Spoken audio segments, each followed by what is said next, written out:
Hey, and we're live. Welcome, folks. Another Lunch and Learn here. So we have a special presentation today from Cerberus. Going to use her handle today and no video, but I think you guys are going to enjoy it. It's a little bit different. We're not going to be doing reverse engineering how-tos or anything like that. What we're going to be doing is looking at a tool that she's developed called Binlex and the potential that it has as a building block for a lot of other automation tools that you can build on top of it. So I don't want to spoil it. I'll just introduce Cerberus and let her take it away here. All right. So, Binlex. So who am I? I'm a director of a malware lab. I have about 6+ years experience in the industry. My main skills include reverse engineering, analyzing malware, doing C++, C assembly, and Python. Hobbies include guitar and machine learning is one of my hobbies. Not an expert, but a hobby nonetheless. And I've provided my Twitter and GitHub links here. But that's pretty much all about me. Let's talk about Binlex. So some problems facing malware analysts and developers these days is hunting for code reuse, writing Yara signatures based on code. I remember the day when I had to do that by hand myself. Those were good times. And then we have binary genetic trait lexing. And I'll get into exactly what I mean by that in the further slides. And it can also be used for machine learning feature collection. So the first thing is you may not know what a Lexer is. So it's just lexing or tokenizing is a process of converting a sequence of characters into a sequence of tokens. In this case, with Binlex, we're converting bytecode into sequences of hex bytes and wildcards. So relatively similar, and that's where the name Binlex comes from. So getting started with Binlex is actually really easy. So on Linux, which is what it's designed for and the build support at this moment. So you could use this on a utility like Remnux, for example, to aid you in your static analysis. You would do a git clone to pull it down from the repository, install some of these dependencies here, you build it and install it. But also with Binlex, the last 2 releases, I've provided precompiled binaries. So you can just simply download the executable file from the resource, from the releases on the GitHub page. So Binlex is very simple, and it doesn't want to overcomplicate things for you. And just make it really easy to use. So it takes an input file and you have a mode in which you set what kind of file or data you want to parse. And then you can either specify an output file. If you don't, it'll just print out the traits to your standard output on the console. So pretty easy usage. It supports so multiple different formats at this time. So currently it supports ELF format, PE format, and RAW formats. For ELF and PE files, it supports x86 and x64 binaries. And also with raw formats, which you could use on, for example, shellcode, you can use it on just raw bytecode.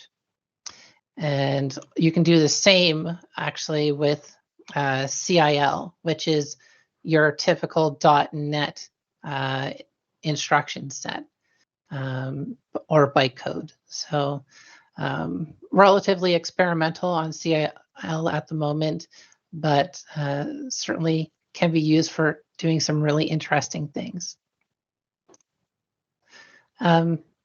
So what do I define, or what does Binlex define as a genetic trait? So genetic traits, they consist of a sequence of bytes. So it's just a hexadecimal string, right? And the memory operands and other operands or instructions that we want to wildcard or make subject to change will be replaced with question marks. So you would see a byte, right? And then a question mark, et cetera, right? So these are how traits are defined.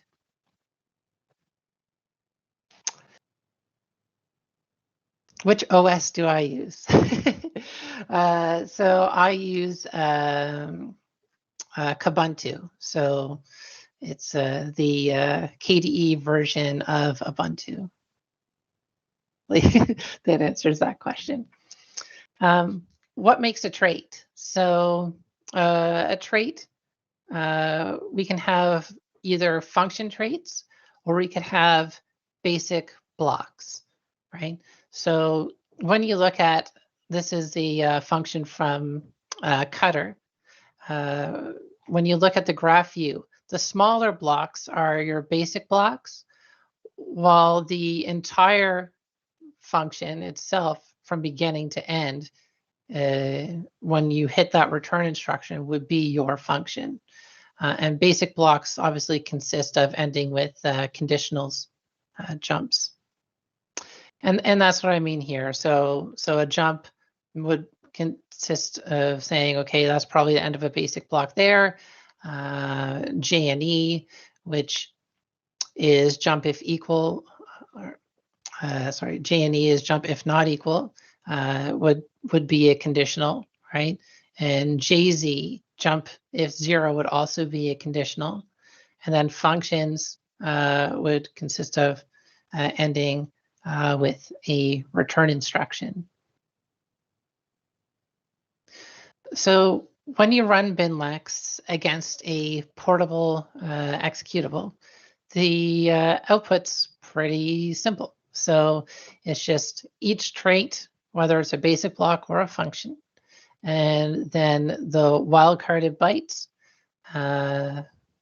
for each new line. So on each line, you have a new trait.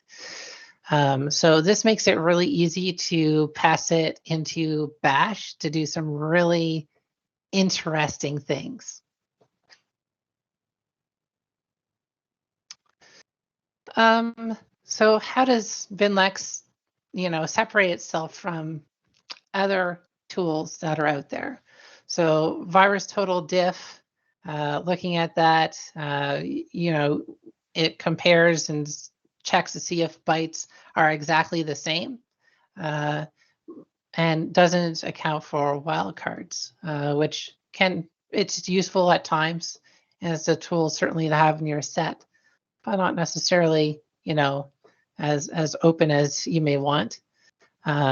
Integer, I think, is a great resource.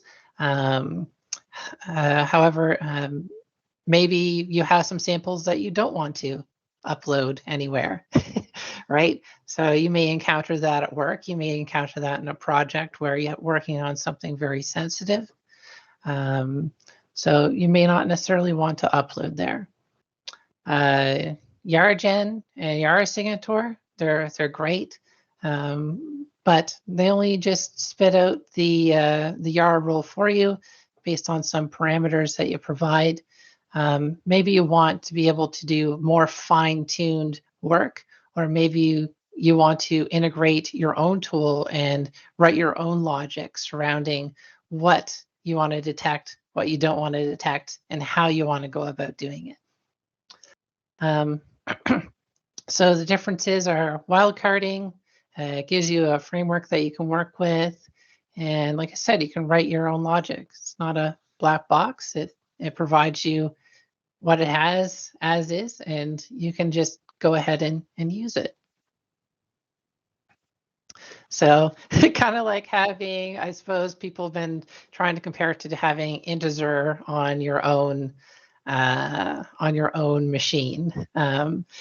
There's some accuracy to that, but some not. It is a little bit different. So how do you build your own detection logic to do interesting things with Binlex? So in artificial intelligence, generative programming, we talk about having a population of traits, right? So in that first population, let's say you parse TrickBot, right, for example, and it spits out some traits. There may be some traits in there that could be library code or code from different binaries that are actually legitimate, but not indicative of being malicious or interesting to you.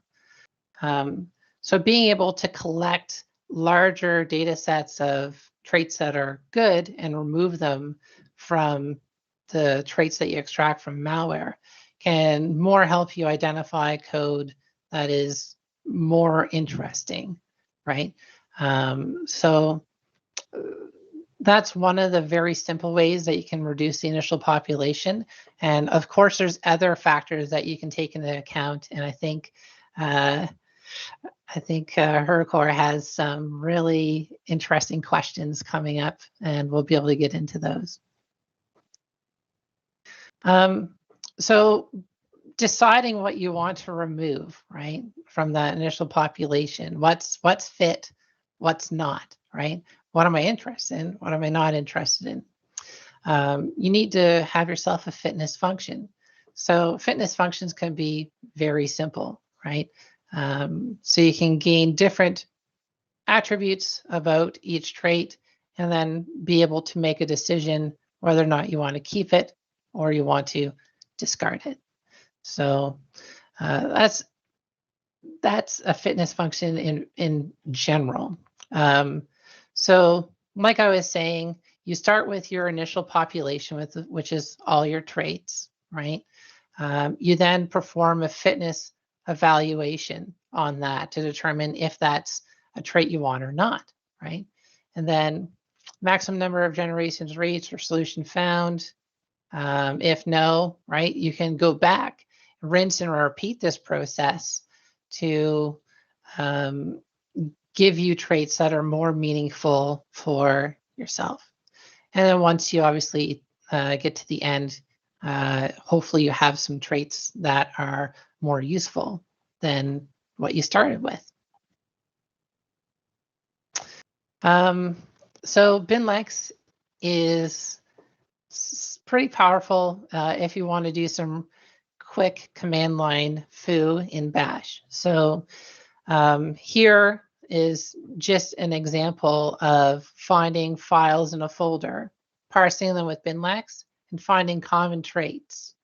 And doing this, you can do it relatively quickly. The example that we'll be using today will be Karma ransomware. And then similarly, you can do the same thing here with CIL. So there was a function here that was really interesting of part of I think it was another .NET ransomware.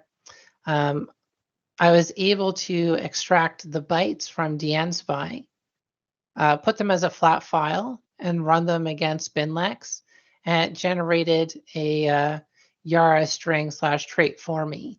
And typically what you find when you're writing Yara rules for these things is that you'd be writing them by hand, right? So you would look up the docs for each one of those .NET instructions and then wildcard the operands. Yeah, similar idea. Integer is likely very much more complex.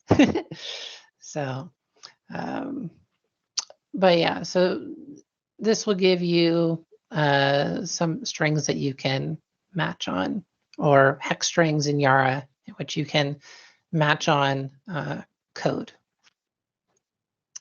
You can also build your own detection logic in there as well. So with the C++ API, it's relatively simple. So you just set up your decompiler, and you specify whether you want blocks or functions, and then you decompile each of those in order to collect the traits. And after you collected them, you can print them out, or you can write them to a file.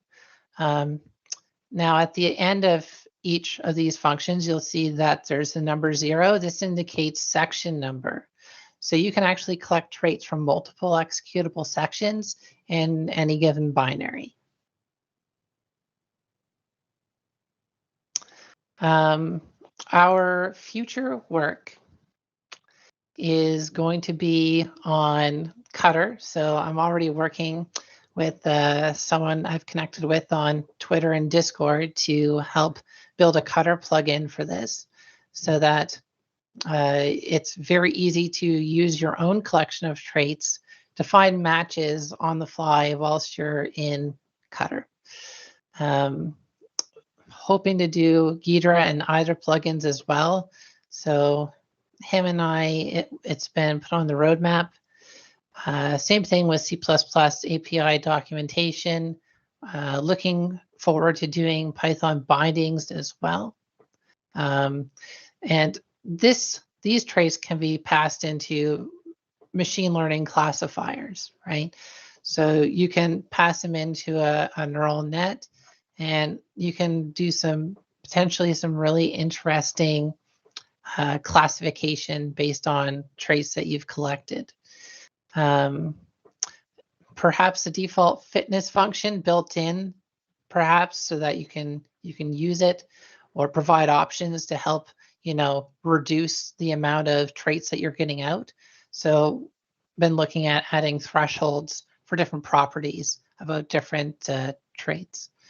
And I'm also looking for developers. So if you feel like this is interesting to work on, if you want to add support for a tool that you use, getting in touch with me, we can start discussing that, and then I could just add you as a contributor on GitHub. So there's a couple of reference links there, and that's pretty much it. I think we're ready for the demo. Demo time. Yeah, sweating bullets. So hopefully you can see that. So in this folder, I have a folder called Karma, and I can list out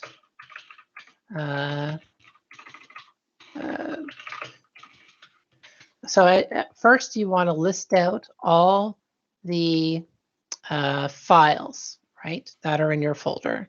So in this case here, we have 1, 2, 3, 4, 5, 6, 7 files, right?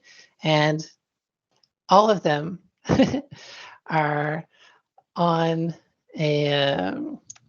all of them are Karma ransomware.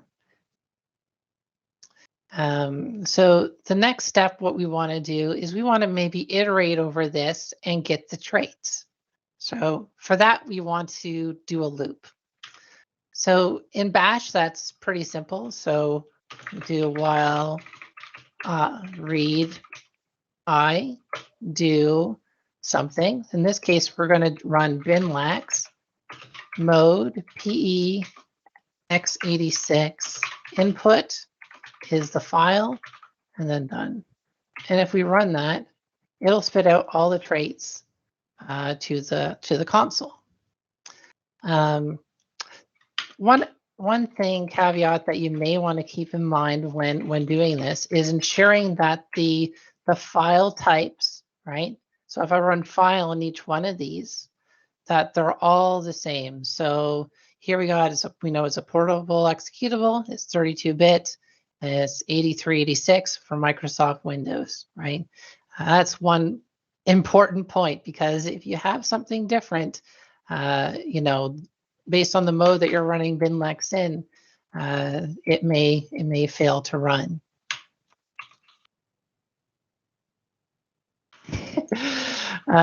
Once we get all the traits into a list, each one of them, each time we run it, we want to sort and unique to get all the unique traits for each individual portable executable file. So if I run that again, it's now reduced, right? They're all just unique traits for each file. Now, the next thing that you want to do is we want to find, right, the common code between all of them. So since they're all sorted and unique, the next step we want to do with the output from all of those is sort them, run unique again. However, this time we want to use the -C option, and that provides us counts, right? So this last one here, trait happened 4 times across all samples. This one happened 3 times, 1 time, 2 times, etc. Now, the next thing we want to do is put those in order to us that matter. So piping that into sort-rn will sort them in reverse order. So you'll see at the very top the most matches to the least amount of matches, right? And then we can pipe that into head to get the first 10 out of that list. So if we do that, we get this.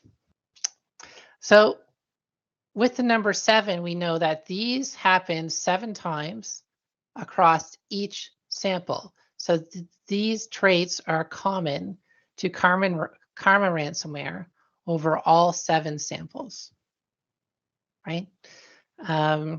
So the next thing you want to do is figure out what traits are good, right? What traits are bad. So by looking at this one here, I can tell you that this one here is just simply the cleanup at the end of a function. So maybe some pop instructions and then C3 for a return. So this one probably wouldn't be very useful. And when you grab your own goodware data set and build your own, you'll actually be able to remove these traits by doing that. So the next one here is actually interesting because it does actually live. So here's one of these samples. It does live within the encryption routine. So sorry to interrupt for a sec. Is the font okay in Ghidra for everyone? Just let me know in the chat if you guys can see that, because I think this is like one of the more important parts of the demo. Just give a yes or a no.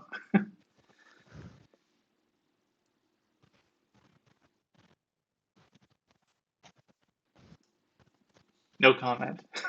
Chat's silent. All right, I guess we'll go ahead. If that's it's very too good. small, say something.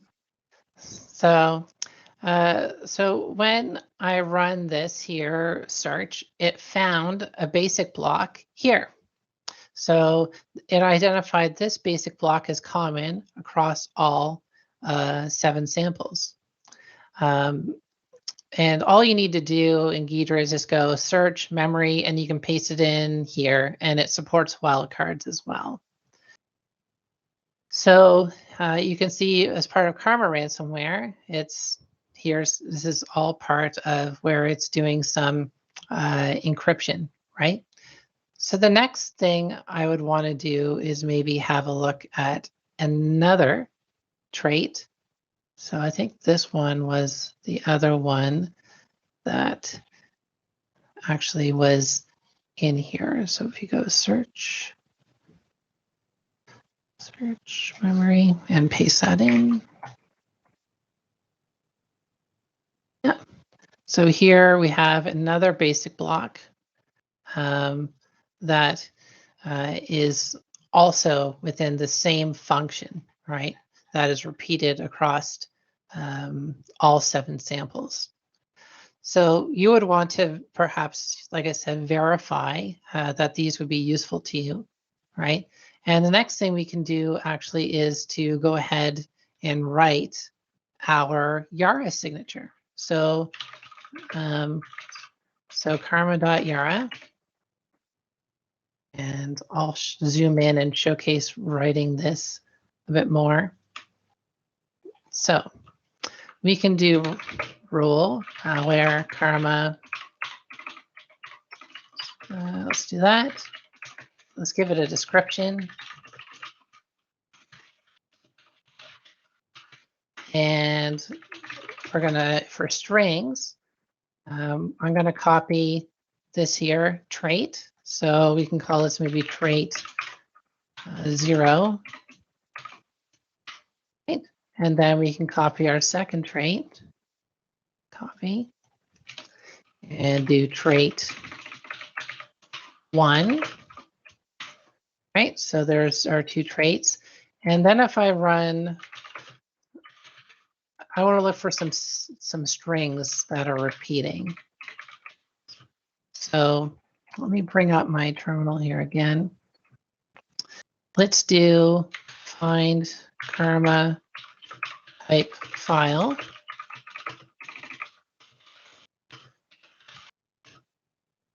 And wide strings on the file.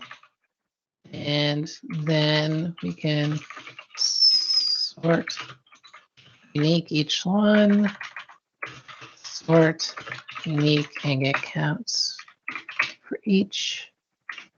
And I'm gonna grep. I can tell you by hunting this already. So type sort unique, type sort, and yeah, so we can see the string, similar sort of thing, right? Except with strings.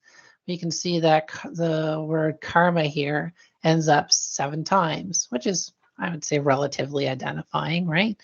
So what I'm going to do now is do name is karma. No, it's a wide string and no case. Okay. And then we want to build our logic, right? So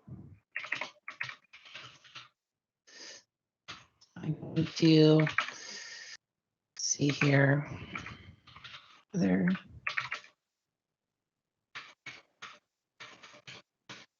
So the first thing we want to do is be able to say, okay, is this a portable executable file? Right. And then I'm going to specify that I want the match on the name, and we can say one of trait,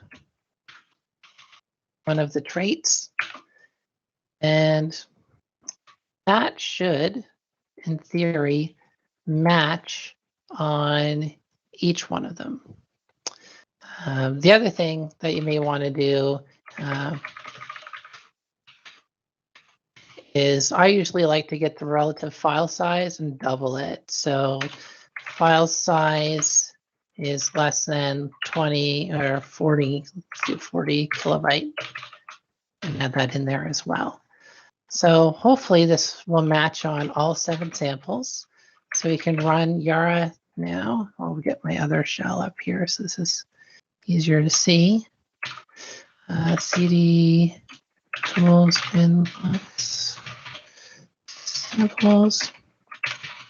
So Yara karma .yara, right? And R on karma.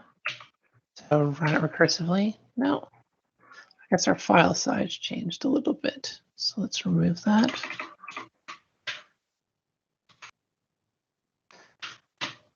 There we go. So the file size we noticed changed a little bit. So we can try doubling that again. And then let's say 80 QE.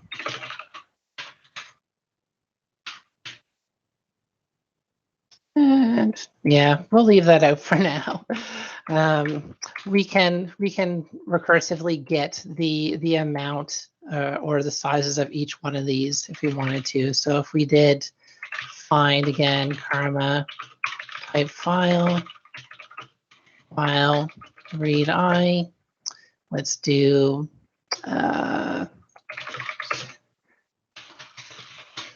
so 128. Yeah. So let's do, I don't know, and file size, so 146. I have a hint about this as well, about the file size. So sometimes when you're working with malware samples that are being extracted dynamically, you'll get ones that are mapped.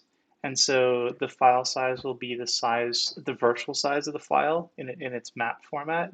So I always like to take a look at how big it's possible that the file could be if it was mapped in memory, because I've had that bite me before. Yeah, that is something you can certainly do as well, of course, just to check them. Might be pertinent for me to write a tool to just extract that size and dump them for each file. But yeah, we got matches on all 7 of them now. So yay! Demo success. We have success. So I think next it's up for questions, and I believe you have some prepared already, but maybe we want to also check the chat. Yeah, perfect. So yeah, if you guys have questions, put them in the chat and we'll get to them. And also so we were talking before the stream and I had like so many questions about this. I think this is like a really nice, accessible tool. So you guys, like for anyone who's interested in this sort of stuff, if you're interested in doing some, playing around with some machine learning, playing around with some like binary similarity at scale, it's a really nice introductory tool, which is why I wanted to feature it. And I guess the first question I had was, what are the limitations? Like, what needs to be worked on here? Where is it failing, and where is it really succeeding? Where does it work well? Sure. So it shines really well on simple code reuse, right? So now simple code reuse means, no real intense binary obfuscation. That's where it shines at the moment. It shines in threat hunting. So let's say you had samples across multiple different threat actors or APTs. APTs typically don't obfuscate their malware for whatever reason. You can, use it to hunt for properties that, may be interesting to just Lazarus Group. Maybe there's code they've reused across multiple different things. So profiling, right? It can be used for that. And I suppose it also shines a bit to help with machine learning with genetic traits. So just easily providing a framework where, people who are working on malware are actually providing trait extraction for people who are actually doing machine learning, which I think is one of the things that needs to happen in the industry, my opinion, of course. So that's where it shines. Yeah. I think you even included in the repo. Did you include your function that you'd built, or no? I can't remember whether you did or not. So I can bring that up here. So so on the repo here here's a release page if you guys were wondering about that. So you can just wget it and run it and, have fun. Now, let's see. Can you repeat the question one more time there? So I think you had like played around a little bit with trying to build a model, and like I think you included a Yeah, Python script for that. I'm not sure. yeah. I provided a generic Python script, so it just pulled in goodware traits and malware traits, and they're specified by just traits files. And it uses Python TensorFlow to put them into a LSTM neural network, which is good at supposedly identifying sequences. And so if you have some traits, you can just repurpose parts of this script to run some tests of your own to start being able to like play around with it. And I'll probably rework the fitness function right in this and some other things. Fitness in this is very, very dumb. um, Going back and looking at it. But it's just working on getting them into a neural network. And I was able to actually get it to start training and dump out some classifiers, which was really exciting. So yeah, it's a good place to get started, at least on how can you get these traits into a ML model in like 90 lines of Python. That's Yeah. pretty exciting to me.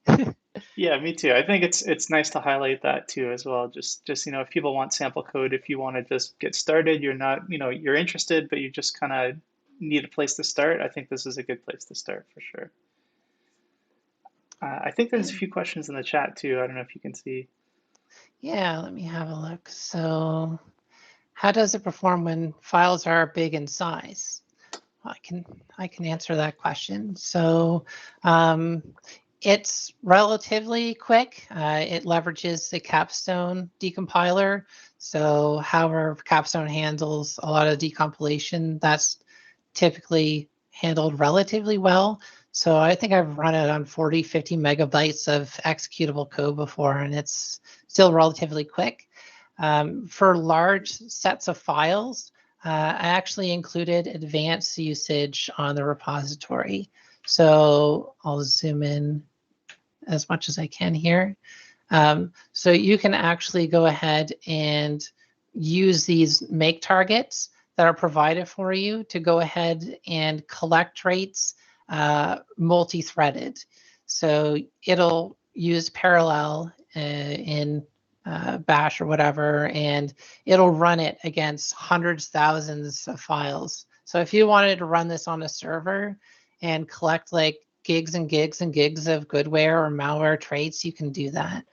And it also provides you a way to combine them all into one traits file at the end, because it puts them into individual files when you run it with this first one.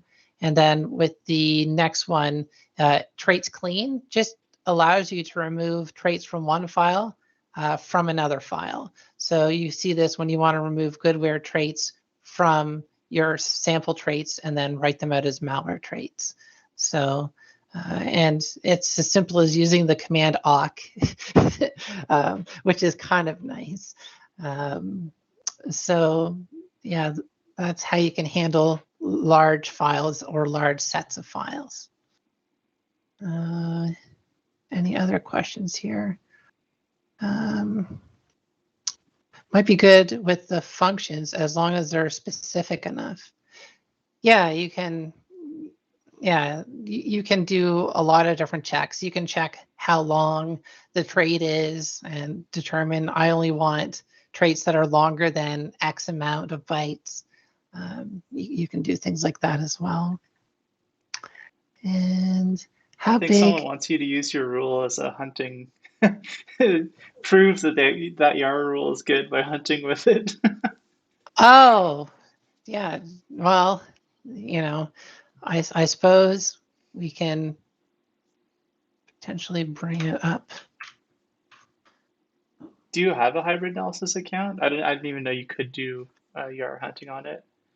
I never do Yara hunting on it. Yeah, So I'm not sure how to do it. I'll bring the rule up here. I'll zoom in further. Go hunting to your heart's content, right? Have fun. Absolutely. Do what you may. um, it worked for our set of 7, and actually Karma ransomware was modified heavily over its multiple different releases. Like, they changed a lot, so it was really interesting to be able to get some traits out of it that were in common across all 7 variants that I was working on.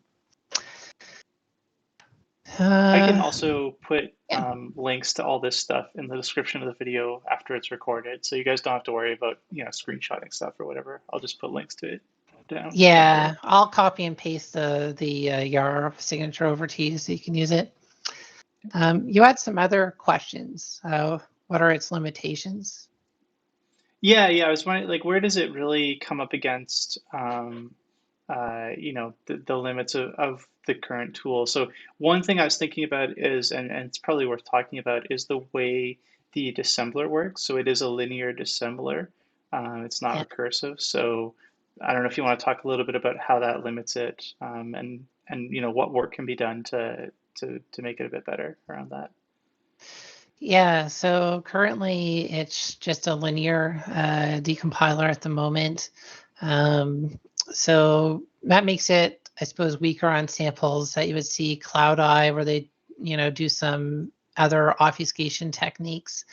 So, inserting NOPs. So typically you may see like NOPs at the beginning of a function or basic block, which could be useless or never executed. Or junk bytes inserted, and conditionals are never run. So there's some limitations there at the moment.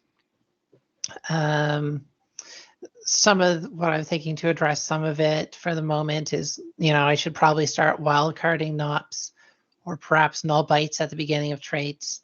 So wildcarding some of those would alleviate some, but not necessarily all obfuscation techniques.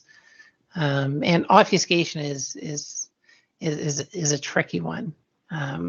And I'm sure even recursive decompilers will run into some issues. Yeah, for sure. I think I don't know if they're in the chat now, or maybe they'll watch it later. I think the guys over at Binary Ninja had some ideas about this, about how to different ways to do function matching that didn't require hashing of the basic blocks, which I think is very Yeah. cool and interesting. Obviously, this is focused on that, it's focused on code matching, so obfuscation definitely throws a wrench into it. Yeah. But maybe something to think about in terms of expanding the project a little bit. Yeah, it is. And I've already made an issue about it, actually taking into account Nice. some of that research that you had mentioned. So one of the things that I would like to do is be able to give you the entropy of each trait, give you the function cyclomatic complexity for each trait, its average instructions per basic block in a given function, be able to let you set thresholds for all of those things. So you could specify command line parameters to just be like, hey, I don't want anything with complexity over this or that or the other thing. So you can sort of filter more about what it dumps out. And then being able to specify, function size in bytes and instructions, as well as basic block size in block or size in bytes, as well as instructions. And part of that plan would be, so there would be more data per each trait that would be dumped out. So you would see the goal perhaps is to just put it into work on making a minor release to move it over to a JSON output. So you could still do the advanced things like, parse out the bytes, right, and do a fast comparison like I was showing already in Bash, just by piping it into the program JQ. But you would also get along with it for more advanced stuff, like all of that information, whether it's a function, whether it's a basic block, its entropy, and other properties based off of the research that I've linked in the reference material at the bottom of the issue. Yeah, I mean, this is probably a good time to remind everyone that I will put a link to the GitHub repo in the description of the video below. And obviously, looking for people to contribute to these issues. If you want to write some code and help out, definitely go check that out. What's the best way for people to get in contact with you? Is it just through your Twitter handle, or do you have other ways that you want people to bug you about this stuff? So the best way to bug me about this stuff is just via Twitter. That's where I make most of my initial contacts. So Twitter is a great spot. And then typically after I get introduced to someone on Twitter, if I know them well, I'll add them to my Discord, and we can share screens and talk and come up with some really interesting idea. Cool. And obviously you're on our Discord server as well, right? So yeah, I am there as well. Metamorphism. So yeah, code that modifies itself. I suppose you would be able to extract traits to a certain point, but if it's modifying itself within that same execution path, it could absolutely run into some problems. But perhaps a code that starts it off, you might be able to work on a way to identify those. But yeah, that could certainly cause some potential issues. What about multi-byte NOPs for alignment? So just like NOPs, like sort of at the end, or like null bytes at the end of something. It's wildcarding those at the moment, and perhaps I don't have that understand the question 100%, but hopefully that answers a little bit anyway. Did you see Nihil's question about when you use Yara for hunting? I think that's a good one, and I think you maybe have some good insights on that. When do you mainly use Yara hunting, as in malware analysis? So typically we'll have like a really wide signature to go ahead and look on VirusTotal for like the last 90 days, right? And we'll search, right, and look for something. Now, when it's wide, right, and it's subject to false positives, right? Part of being able to collect traits that are repeated or reused will help you reduce those false positives and give you more accurate results. So it's more, I suppose, about hunting and also tuning. So with Binlex, you can get really interesting traits to do a wide search, but you can find more common stuff to tighten it up and still have a relatively reliable detection rate. Yeah, exactly. All right, any other questions? We'll stick around for another minute in case you guys have questions. If not, we'll wrap it up, unless there's anything else you want to touch on.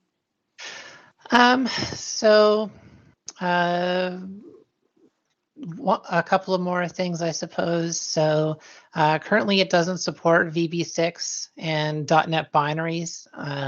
So be sure when you run it that you're not running it against those. There's still parser work that needs to be done for each of those.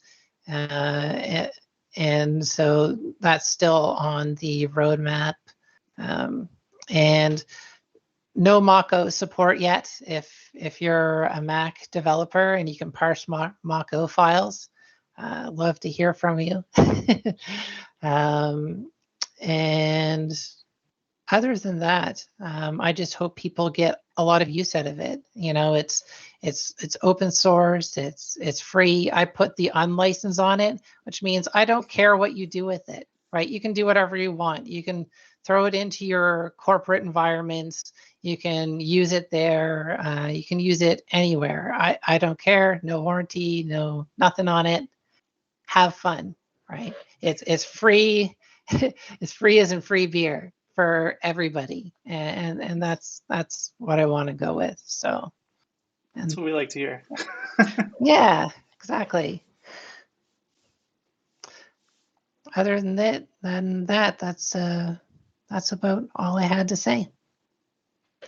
Cool. Well, thank you very much for coming on. I'm sure you're going to be inundated with DMs now as people see how awesome this is and want to bug you about it. I would absolutely love DMs, and I'll do my best to respond to each and every one of them. Cool. And you guys will probably see more from us on this topic as we dive into it. So this isn't, like I said, this isn't like our normal sort of reverse engineering oriented tutorials. This is stuff that we're interested in, for research purposes. So just share, hopefully you guys are interested in it as well. We'll probably be back to more reverse engineering specific stuff on our next stream. But we'll do a few more of these, I think, just because I'm so interested in it. I think it's really cool, and I think it's the future of malware analysis. So thank you very much for coming on, and I guess I'll see you in the Discord. Bye Thanks. for now. Later.